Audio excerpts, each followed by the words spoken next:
Hello friends, एक बार फिर से आप सभी का स्वागत है आपके अपने चैनल वनडे एग्जाम टारगेट पर, जहां पर आप देख रहे हैं 3000 एनसीईआरटी क्वेश्चन की सीरीज को। इसे हम जल्दी ख़त्म करने वाले हैं। स्टार्ट किए बहुत दिन हो गया और बहुत ही ज़्यादा क्वेश्चन का कलेक्शन आपने देख भी लिया है। और जैसा कि मैंने बताया था 6 से 8 तक की एनसीईआरटी पहले मैंने कवर की, फिर उसके बाद यहाँ पर 9 से 12 की एनसीईआरटी स्टार्ट हो चुकी है। इसमें इंपॉर्टेंट क्वेश्चन का कलेक्शन आप सभी के सामने। तो बिना किसी देरी के स्टार्ट करते हैं आज की क्लास को। और फ्रेंड्स, आप सभी को बता दें आपकी 2 क्लासेस होती हैं। मॉर्निंग में 6 बजे करंट की क्लास होती है, दोपहर की 3 बजे होती है आपकी जीएस की क्लास। तो दोनों क्लासेस आप बिल्कुल भी ना मिस किया करिए। और रात में एससीईआरटी की क्लास होती है, लेकिन उसका टाइम नहीं फिक्स है क्योंकि नेटवर्क का इशू रहता है। ठीक है, तो चलिए स्टार्ट करते हैं आज की क्लास को। और इम्पोर्टेंट क्वेश्चन, गदर पार्टी का नेता कौन था? निम्नलिखित में से ये गदर पार्टी का नेता कौन था पूछा जा रहा है। बहुत ही इंपॉर्टेंट क्वेश्चन। और अगर हम यहाँ पर आपको बताएं कि किस एग्जाम में ये क्वेश्चन पूछा गया है, तो कोई भी ऐसा एग्जाम नहीं बचेगा जिसमें ये क्वेश्चन पूछा ना गया हो। ऑप्शन यहाँ पर हमारा सही हो जाता है ऑप्शन बी, लाला हरदयाल। आपको बता दें यहाँ पर 1913 में लाला हरदयाल के प्रयत्नों से Hindustan Association of Pacific Coast नामक संस्था बनाई गई। किसकी अध्यक्षता में? सोहन सिंह भकना की अध्यक्षता में। ठीक है, इसने उर्दू और पंजाबी में गदर नामक एक साहित्यिक पत्र प्रारंभ किया। गदर नाम का ध्यान रखिएगा, जितने एक एक वर्ड हम बोल रहे हैं वो सारे ध्यान से सुनिएगा और इम्पोर्टेंट लगे नोट करते चलिएगा। आपको हम बताएंगे जल्दी 1-2 दिन में कि नोट्स कैसे बनाया जाए इस वीडियो को। ठीक है, तो यहाँ पर ध्यान से आप सुनिएगा। 1913 में लाला हरदयाल ने प्रयत्न किया और एक Hindustan Association of Pacific Coast नामक एक संस्था बनाई। किसकी अध्यक्षता में ये स्थापित हुई? सोहन सिंह भकना की अध्यक्षता में ये संस्था स्थापित हुई। और इसने उर्दू और पंजाबी में गदर नामक एक साप्ताहिक पत्र आरंभ किया। ठीक है, जिसके कारण इसका नाम गदर आंदोलन पड़ा। साप्ताहिक पत्र था, इससे पहले मुझे लग रहा है मैंने साहित्यिक बोल दिया, तो आप लोग साप्ताहिक समझिएगा। और आपको बता दें लाला हरदयाल के अलावा पंडित काशीराम, भाई परमानंद, करतार सिंह सराभा और रामचंद्र गदर पार्टी के अन्य सदस्य थे। एक आध एग्जाम में पूछा गया, इसलिए मैंने आपको बताया। और ये डिटेल क्वेश्चन है, अगर क्वेश्चन टफ करना हो तो इस तरीके से पूछा जाएगा नाम दे करके इसमें से कौन शामिल नहीं था। तो गदर पार्टी में इनमें से कौन शामिल नहीं था, आपको नाम दे दिया जाएगा। लाला हरदयाल, करतार सिंह, रामचंद्र गदर, भाई परमानंद, पंडित काशीराम, उसमें से एक नाम दे दिया जाएगा तब भगत सिंह। लेकिन आप इतने लोगों को जानते रहेंगे तभी तो आप भगत सिंह पर टिक करेंगे कि ये लोग थे कि नहीं थे। क्लियर है? चलते हैं अगले क्वेश्चन पर। नेक्स्ट हमारा क्वेश्चन आप सभी की स्क्रीन पर, स्वराज्य पार्टी के संस्थापक कौन थे? ऑप्शन यहाँ पर हमारा सही हो जाता है ऑप्शन सी आर दास। स्वराज्य पार्टी का गठन कब हुआ? स्वराज पार्टी का गठन मार्च 1923 में हुआ था। किसने किया था? देशबंधु चित्तरंजन दास ने। CR दास, देशबंधु चित्तरंजन दास ने इसका गठन किया था। और साथ साथ में इनके कौन था? इनके साथ साथ में थे महासचिव मोतीलाल नेहरू। और इस पार्टी की स्थापना का मुख्य उद्देश्य क्या था? इस पार्टी की स्थापना का, स्वराज पार्टी की स्थापना का मुख्य उद्देश्य था चुनाव से काउंसिलों में प्रवेश कर उन्हें काम न करने देकर भारत शासन अधिनियम 1919 का विरोध करना था। चुनाव हो, फिर काउंसिलों में प्रवेश किया जाए और उन्हें काम न करने देकर के, मतलब काम करने से रोका जाए, जिससे कि भारत शासन अधिनियम 1919 का विरोध हो सके। और चित्तरंजन दास इस पार्टी के अध्यक्ष थे और मोतीलाल नेहरू महासचिव थे। बनाई दोनों लोगों ने थी। किसने? चित्तरंजन दास ने और मोतीलाल नेहरू ने। ठीक है, चित्तरंजन दास इसके थे अध्यक्ष इस पार्टी के और मोतीलाल नेहरू इस पार्टी के महासचिव थे। क्लियर हो गया? पार्टी का गठन 1923 में हुआ था। इसका उद्देश्य था कि जो भारत शासन अधिनियम 1919 था उसका विरोध करना। क्लियर है? चलिए, बहुत इससे ज़्यादा, इससे अलग क्वेश्चन इससे रिलेटेड नहीं पूछा जाता। फिक्स है कि इतने ही क्वेश्चन इससे पूछे जाएंगे जितना मैंने आपको बता दिया। आगे चलते हैं। क्वेश्चन है, भारत में साइमन कमीशन के बहिष्कार के मुख्य कारण थे। विकल्प कौन सा सही होगा? बहुत बढ़िया। जितने भी स्टूडेंट वीडियो को देख रहे हैं एक बार फटाफट से वीडियो को लाइक करेंगे, अपने दोस्तों में लिंक को शेयर कर देंगे, क्योंकि नोटिफिकेशन की बड़ी प्रॉब्लम होती है। आप लोग शेयर करेंगे तो वीडियो सभी तक पहुंचेगा और आप लोग मेरा भी सपोर्ट इनडायरेक्टली करेंगे। तो आप लोगों की हेल्प के बिना कुछ भी नहीं है, तो आप लोग सपोर्ट करते रहिए। इस चैनल को ग्रो करने में आप लोगों की हेल्प चाहिए और आप लोग ज़रूर सपोर्ट करते हैं, मुझे पता है। क्वेश्चन की तरफ आते हैं। भारत में साइमन कमीशन के बहिष्कार के मुख्य कारण क्या थे? ऑप्शन यहाँ पर हमारा कौन सा सही होगा? समय से पूर्व नियुक्ति, या सभी सदस्य अंग्रेज थे, सभापति ब्रिटिश लिबरल पार्टी का सदस्य था, या गांधी जी का असहयोग आंदोलन। ऑप्शन यहाँ पर हमारा बी सही हो जाता है। इसमें सभी सदस्य अंग्रेज थे। इसके बारे में आपको डिटेल में पॉइंट बताते हैं। देखिए, जितना हम पॉइंट बताते हैं, पॉइंट मेरे बताने का मतलब होता है इससे रिलेटेड आपके इतने ही क्वेश्चन बनते हैं और इतने ही क्वेश्चन एग्जाम में पूछे जाते हैं। 100% आपको उतना ही पढ़ना है, इससे ज़्यादा नहीं पढ़ना है। यहाँ पर ध्यान से सुनिए। अब यहाँ पर आपको ध्यान से हम बताएंगे, यहाँ पर ध्यान से सुनिएगा। इसमें देखिए, हाउस ऑफ कॉमन्स में लिबरल पार्टी के साइमन अध्यक्ष बनाए गए। अब इसके अलावा देखिए, हाउस ऑफ लॉर्ड्स में कंजर्वेटिव पार्टी के बाथम, आपको बताने का पर्पज़ यहाँ पर देखिए कि भारतीय इसमें एक भी नहीं थे, बाथम और स्ट्रेथकोना। और हाउस ऑफ कॉमन्स में लेन फेल्स और कैडगन। हाउस ऑफ कॉमन्स में लेबर पार्टी के एटली और वर्नोन शॉर्टसोन अन्य सदस्य थे। तो कमीशन के जो सभी सदस्य थे ये यूरोपीय थे और भारत में इसके विरोध का यही प्रमुख कारण था कि जितने भी सदस्य थे वो सभी यूरोपीय थे, विदेशी थे। ठीक है, भारतीय सदस्य इसमें एक भी नहीं था। इसलिए विरोध हुआ कि कुछ भी ये करेंगे, अपने हिसाब से प्लानिंग करेंगे, अपने हिसाब से अपने फायदे को ध्यान में रखेंगे।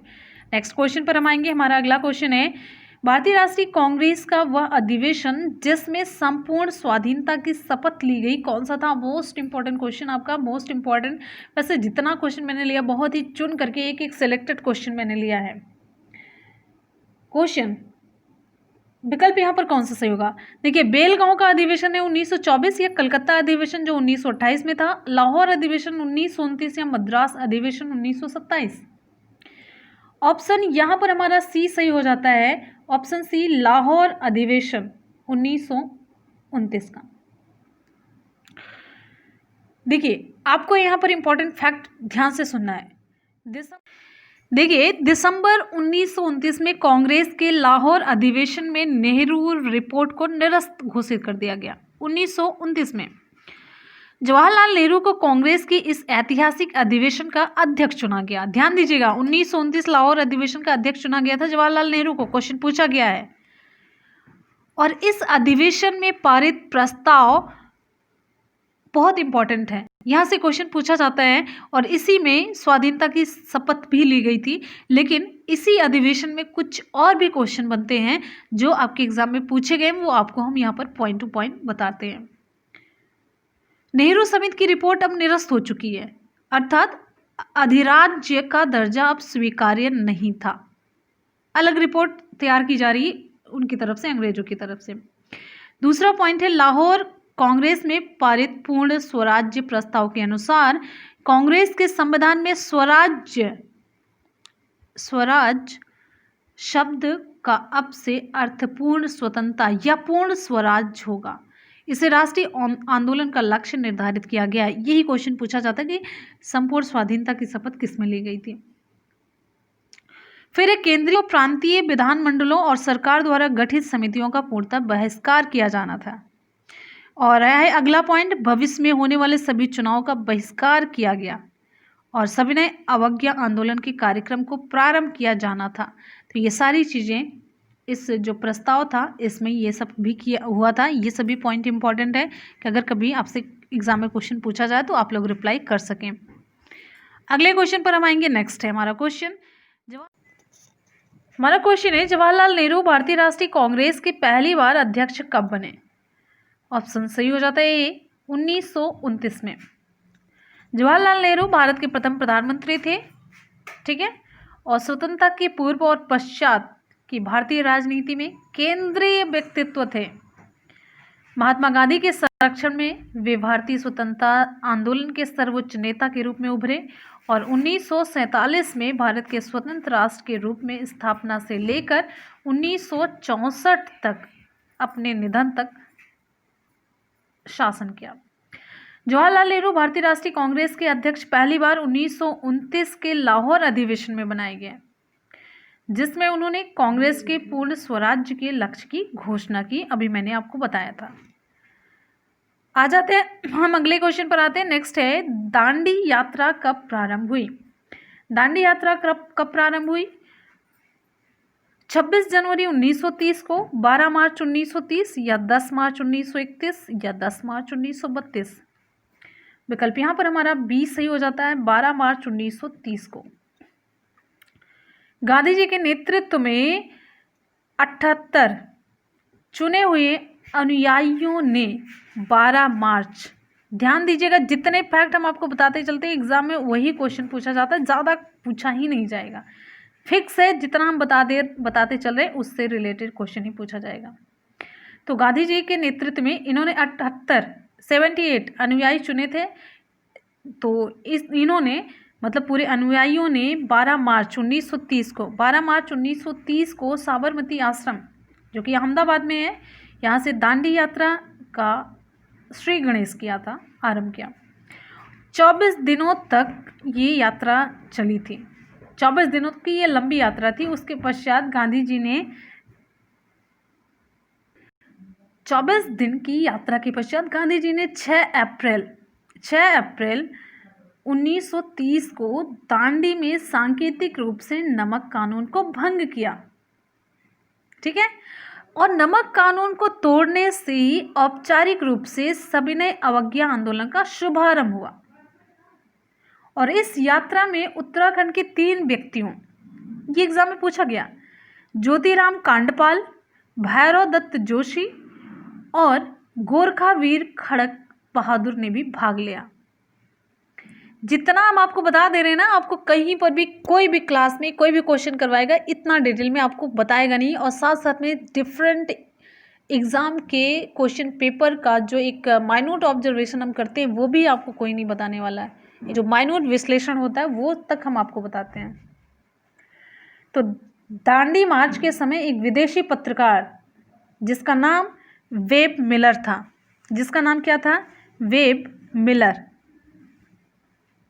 जो कि अमेरिकी था, गांधी जी ने साबरमती आश्रम में इसे ठहराया था। ये विदेशी पत्रकार वेब मिलर। आ जाते हैं हम नेक्स्ट क्वेश्चन पर। ऑप्शन यहाँ पर हमारा कौन सा सही होगा? 12 मार्च 1930 मैंने आपको बताया। आ जाते हैं नेक्स्ट क्वेश्चन पर। हमारा अगला क्वेश्चन है, नमक सत्याग्रह के समय गांधी जी के गिरफ्तार हो जाने के बाद आंदोलन के नेता के रूप में उनका स्थान किसने लिया? भाई बहुत ही ज़्यादा इंपॉर्टेंट क्वेश्चन है, बहुत ही ज़्यादा। अगर आप लोगों को पता है तो आप लोग कमेंट सेक्शन में कमेंट करके जल्दी से बताइए। एक चैलेंज है, आपका सही हो पाता है कि नहीं, जल्दी से बताइए। अब्बास तैयब जी, अबुल कलाम आज़ाद, जवाहरलाल नेहरू या वल्लभ भाई पटेल? ऑप्शन हमारा यहाँ पर ए सही हो जाता है, अब्बास तैयब जी। नमक सत्याग्रह के समय गांधी जी की गिरफ्तारी के बाद आंदोलन का नेतृत्व अब्बास तैयब जी ने लिया। गांधी जी की गिरफ्तारी शोलापुर में हुई थी। कहाँ पर हुई थी? शोलापुर में हुई थी, शोलापुर में हुई थी। और इस आंदोलन की एक प्रमुख विशेषता स्त्रियों की भागीदारी थी। ध्यान रखिएगा, हजारों स्त्रियों ने घरों से बाहर निकल करके आंदोलन को सक्रिय सहयोग दिया। हम नेक्स्ट क्वेश्चन पर आएंगे। आचार्य विनोबा भावे किस आंदोलन में भाग लेने के लिए प्रथम बार गिरफ्तार हुए? बारदोली आंदोलन, चंपारण सत्याग्रह, सविनय अवज्ञा आंदोलन या असहयोग आंदोलन? ऑप्शन यहाँ पर हमारा देखिए सी सही हो जाता है, सविनय अवज्ञा आंदोलन। आचार्य विनोबा भावे 1930 में सविनय अवज्ञा आंदोलन में भाग लेने के कारण प्रथम बार गिरफ्तार हुए। सविनय अवज्ञा आंदोलन का मुख्य उद्देश्य क्या था? प्रशासन को अस्त व्यस्त करना था, विशेषकर सार्वजनिक रूप से अवैध कार्यक्रमों द्वारा, जिनमें करों का ना देना सम्मिलित था। सबसे इंपॉर्टेंट, करों का ना देना सम्मिलित था। वैसे पूरे प्रशासन को याद दिलाना था कि तुम विदेशी हो, या फिर इस तरीके से उनके प्रशासन के अकॉर्डिंग नहीं चलना था, प्रशासन के विरुद्ध था ये आंदोलन। नेक्स्ट क्वेश्चन पर आएंगे। हमारा अगला क्वेश्चन, उस भारतीय का क्या नाम था? ये पहली बात तो ये जानिए, मोस्ट इंपॉर्टेंट क्वेश्चन, जितना मोस्ट आप देख रहे हैं उससे भी ज्यादा मोस्ट इंपॉर्टेंट क्वेश्चन, उस भारतीय का क्या नाम था जिसने तीनों गोलमेज सम्मेलनों में भाग लिया? जल्दी से बताइए, बहुत ही इंटरेस्टिंग होने के साथ साथ बहुत ही इंपॉर्टेंट क्वेश्चन है। बी आर अम्बेडकर, महात्मा गांधी, मोहम्मद अली जिन्ना या तेज बहादुर सप्रू? विकल्प यहां पर हमारा सही हो जाता है option A, B R Ambedkar. Doctor Bhimrao Ambedkar ने तीनों गोलमेज सम्मेलन में भाग लिया था। और महात्मा गांधी ने, ये भी क्वेश्चन पूछा जाता है, महात्मा गांधी ने किस गोलमेज सम्मेलन में भाग लिया था? तो केवल दूसरे गोलमेज सम्मेलन में इन्होंने भाग लिया, और डॉक्टर भीमराव अंबेडकर ने तीनों गोलमेज सम्मेलन में भाग लिया था। और आपको बताते चलते हैं कि प्रथम गोलमेज सम्मेलन कब हुआ? 1930-31 में हुआ प्रथम गोलमेज सम्मेलन। द्वितीय गोलमेज सम्मेलन 7 सितंबर 1931 से 1 दिसंबर 1931 तक, ठीक है। और तृतीय गोलमेज सम्मेलन 17 नवंबर 1932 से 24 दिसंबर 1932 तक कहाँ पर हुआ? लंदन में। बहुत इंपॉर्टेंट फैक्ट, इतना आप तैयार करिए इससे रिलेटेड, ये क्वेश्चन पूछा जाता है। आते हैं हम नेक्स्ट क्वेश्चन पर। अच्छा, आप लोग ईमानदारी से बताइए, आपको क्वेश्चन का कलेक्शन कैसा लग रहा है, क्लास कैसी लग रही है, आपको बताने का तरीका, या फिर कुछ इसमें इम्प्रूवमेंट चाहिए आपको, किस लेवल का, कैसा कुछ आप मतलब अपनी राय, अपनी सजेशंस, अपना फीडबैक ज़रूर बताया करिए, इससे हमें वीडियो को इम्प्रूव करने में हेल्प मिलती है, ठीक है। हाँ, आते हैं नेक्स्ट क्वेश्चन पर। पूना पैक्ट पर हस्ताक्षर किसने किया था? पूना पैक्ट पर हस्ताक्षर किसके द्वारा किया गया? देखिए, यहाँ पर चारों विकल्प में से दो नाम है, गांधी जी और लॉर्ड इरविन है, फिर गांधी जी और जिन्ना, गांधी जी सुभाष चंद्र बोस, या गांधी और अंबेडकर ने। वेरी गुड, ऑप्शन डी की तरफ हम चलेंगे, गांधी एवं अंबेडकर ने। पूना पैक्ट इस समझौते के तहत 24 सितंबर 1932 को, कब? 24 सितंबर 1932 को गांधी जी व अंबेडकर के मध्य एक समझौता हुआ, जिसमें दलित वर्गों के लिए पृथक निर्वाचक मंडल समाप्त कर दिया गया। पृथक निर्वाचक मंडल की मांग कर रहे थे अंबेडकर, तो इसमें समाप्त किया गया पूना पैक्ट में। लेकिन प्रांतीय विधान मंडलों में दलित के लिए सुरक्षित सीटों की संख्या बढ़ाई गई, जो कि पहले 75 थी, वो बढ़ा करके 148 कर दी गई। केंद्रीय विधानमंडल में सुरक्षित सीटों की संख्या 18% की वृद्धि कर दी गई। केंद्रीय विधानसभा में सुरक्षित सीटों की संख्या थी, उसमें 18% की बढ़ोतरी की गई, ठीक है। आते हैं हम नेक्स्ट क्वेश्चन पर। हमारा अगला क्वेश्चन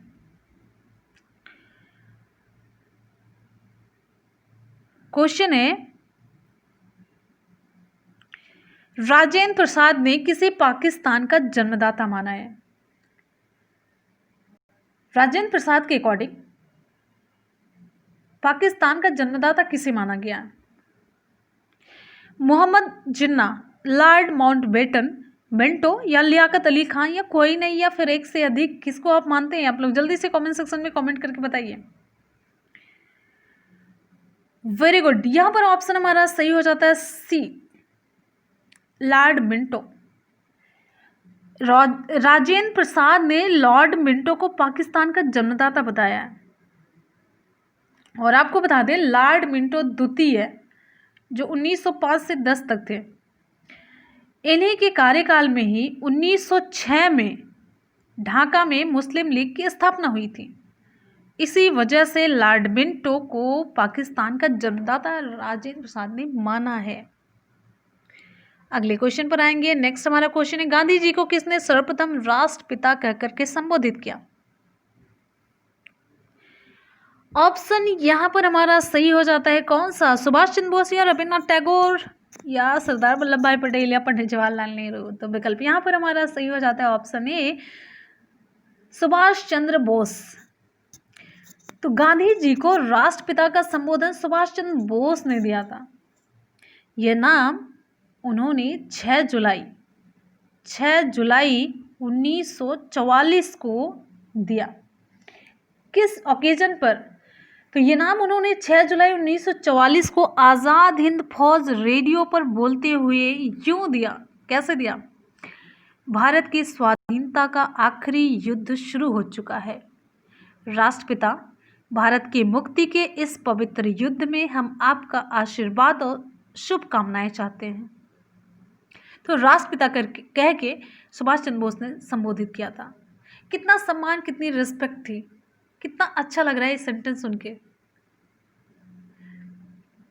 तो सुभाष चंद्र बोस ने आज़ाद हिंद फौज का मुख्यालय रंगून और सिंगापुर में बनाए और फौज को पुनर्गठित करना शुरू किया था। नागरिकों की भर्तियां की गई। रानी झांसी रेजिमेंट के नाम से स्त्री सैनिकों का भी दल बनाया गया था। और आपको बता दें 21 अक्टूबर 1943 को बोस ने स्वाधीन भारत सरकार गठित किया था, जिसे जर्मनी, जापान और उनके समर्थकों ने मान्यता प्रदान की थी। तो थोड़ा सा आपको डिटेल में हल्का सा बता देते हैं, जिससे कि कुछ जानकारी टाइप में एक स्टोरी या कहानी जो भी आप कह सकते हैं वो चीज़ें हम बता देते हैं थोड़ा सा, जिससे कि आपके दिमाग में रहे एक इंटरेस्टिंग से पॉइंट, इंटरेस्टिंग सा फैक्ट। नेक्स्ट क्वेश्चन पर आएंगे। किसने कहा था कि तुम मुझे खून दो मैं तुम्हें आज़ादी दूंगा?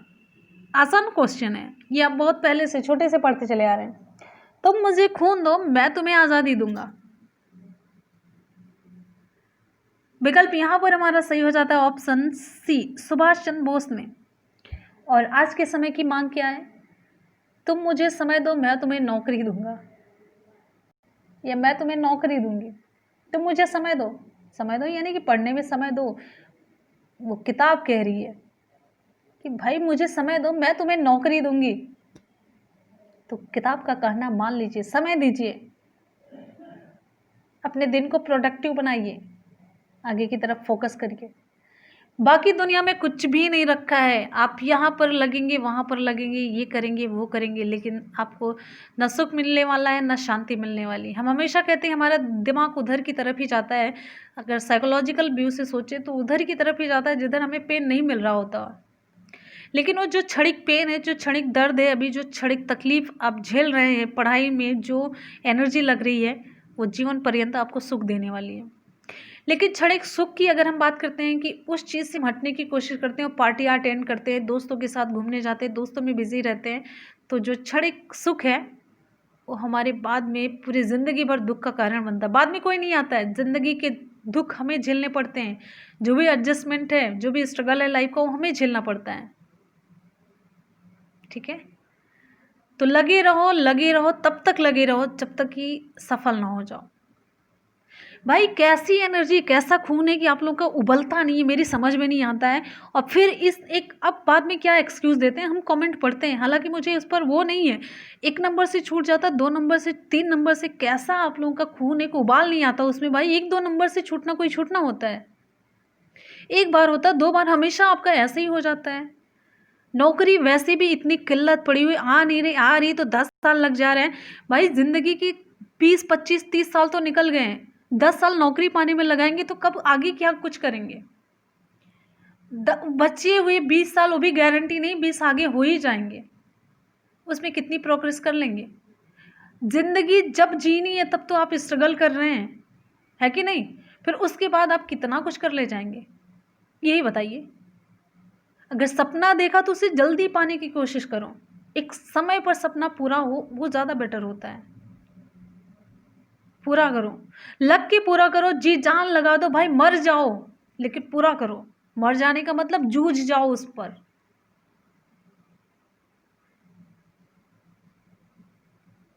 लेकिन नहीं, आप लोग मैक्सिमम टाइम सोशल मीडिया के गुलाम बने हुए हैं। हकीकत मैं बता रही हूँ, जहाँ तक हमें समझ में आता है आप लोगों की एक्टिविटी, गुलाम बने हुए हो। मतलब सोशल मीडिया की रिप्लाई वो करनी ही करनी है। क्या मतलब, क्या मायने रखता है उनका? उनकी रिप्लाई आप जो कर रहे हैं क्या मायने हैं? कुछ हैं? कभी आप हेल्प मांग करके देखो, पता चल जाएगा।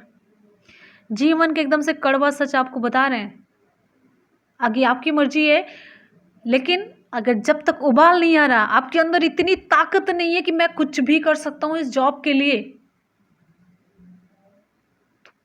तभी कर सकते हो। कुछ भी कर सकता हो, कोई भी विषय पढ़ सकते, कुछ भी करने का मतलब कुछ आपको उल्टा पुल्टा नहीं करना है। जॉब पाने के लिए बस एक ही तरीका, कुछ भी करने का मतलब बस एक ही तरीका है, आप मेहनत करेंगे तभी मिलेगा। उस मेहनत में आपको कुछ भी कर जाना है। चलिए आ जाते हैं क्वेश्चन की तरफ। किसने कहा था तुम मुझे खून दो मैं तुम्हें आजादी दूंगा? विकल्प आपका सी सही हो जाता है, सुभाष चंद्र बोस, ऑप्शन सी। ये नारा सुभाष चंद्र बोस ने दिया था। कब दिया था? सिंगापुर में आजाद हिंद फौज के सैनिकों को संबोधित करते हुए दिया था, जोश भर रहे थे। और आपको बता दें जनवरी 1941 को सुभाष चंद्र बोस भारत से निकलकर अफगानिस्तान और इटली होते हुए जर्मनी पहुंचे। इसके बाद ये जापान गए और 1942 में टोक्यो में रह रहे रास बिहारी बोस ने इंडियन नेशन आर्मी के गठन पर विचार के लिए सम्मेलन बुलाया। और इसी सम्मेलन में कैप्टन मोहन सिंह, रास बिहारी बोस और निरंजन शाह गिल ने आज़ाद हिंद फौज और भारतीय स्वतंत्रता लीग के गठन की घोषणा की थी। ये एग्जाम में क्वेश्चन पूछा जाता है और अलग अलग किताब में आपको 10 तरीके का मिलेगा, लेकिन आपको हम एकदम से फैक्ट बता रहे हैं कितने कितने लोगों ने कौन कौन सी पार्टी बनाई, किसने घोषणा की, कब कब कौन था। स्वतंत्रता के लिए लोग अपनी जान गंवा दिए। एक छोटी सी नौकरी है भाई, छोटी सी नौकरी, बहुत छोटी सी, जिसमें आपके बस 3-4 महीने की मेहनत है। ये अपने लिए कुछ नहीं करके गए, हम लोगों के लिए करके गए। हम अपने लिए नहीं कर सकते? हम जब अपना पेट भरने के लिए तैयार नहीं है तो दूसरा कौन भरेगा? ठीक है। और आपको बता दें फिर जून 1943, देखिए क्रम से बताया मैंने, 1941, 1942, अब 1943 की बात करते हैं।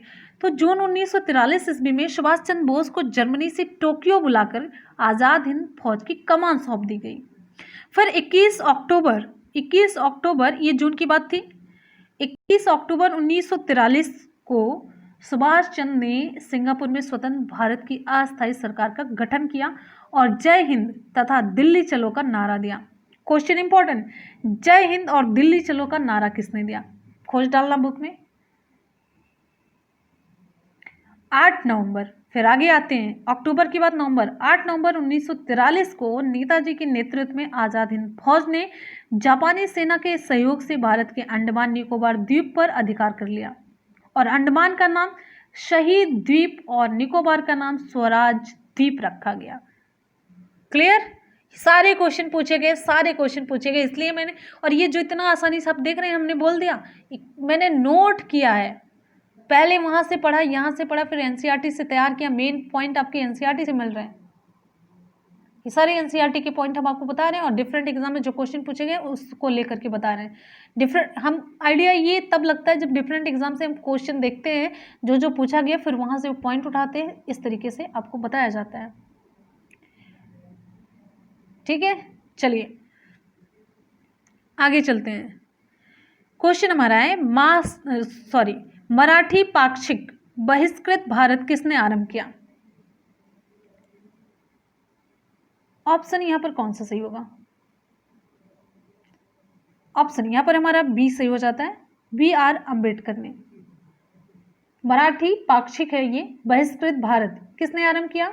ऑप्शन यहां पर हमारा सही हो जाता है, डॉक्टर भीमराव अंबेडकर ने। 1927 में भीमराव अंबेडकर ने मराठी पाक्षिक बहिष्कृत भारत नामक एक पत्रिका का प्रकाशन किया और इसी वर्ष इन्होंने हिंदुओं व अछूतों में सामाजिक समानता के सिद्धांत का प्रचार करने के लिए समाज समता संघ, क्या नाम है? समाज समता संघ स्थापित किया। इससे पूर्व 1920 की अगर हम बात करते हैं तो 1920 में इन्होंने the all India depressed class federation की स्थापना की। The all India depressed class federation, इससे भारतीय स्तर के नेता हो गए। और 1924 में अंबेडकर ने बंबई में बहिष्कृत हितकारिणी सभा की स्थापना की। जितनी मैं जो हम नाम बता रहे हैं, जितनी सभा, जितने संघ, ये सभी आप लोग नोट कर लीजिएगा। और 1924 में आपको मैंने बताया बहिष्कृत हितकारिणी सभा की स्थापना की गई भीमराव अंबेडकर के द्वारा। और डॉक्टर भीमराव अंबेडकर ने दलित अधिकारों के लिए 3 पत्रिकाएं निकाली। इंपॉर्टेंट क्वेश्चन, मूक नायक, मूक नायक। दूसरा, बहिष्कृत, बहिष्कृत भारत। तीसरा, इक्वालिटी जनता, इक्वालिटी, इक्वालिटी जनता। ठीक है। और बहिष्कृत समाज, बहिष्कृत समाज अंबेडकर की पत्रिका नहीं थी, आपको ध्यान रखना है। बहिष्कृत समाज अंबेडकर की पत्रिका नहीं थी, बहिष्कृत भारत थी।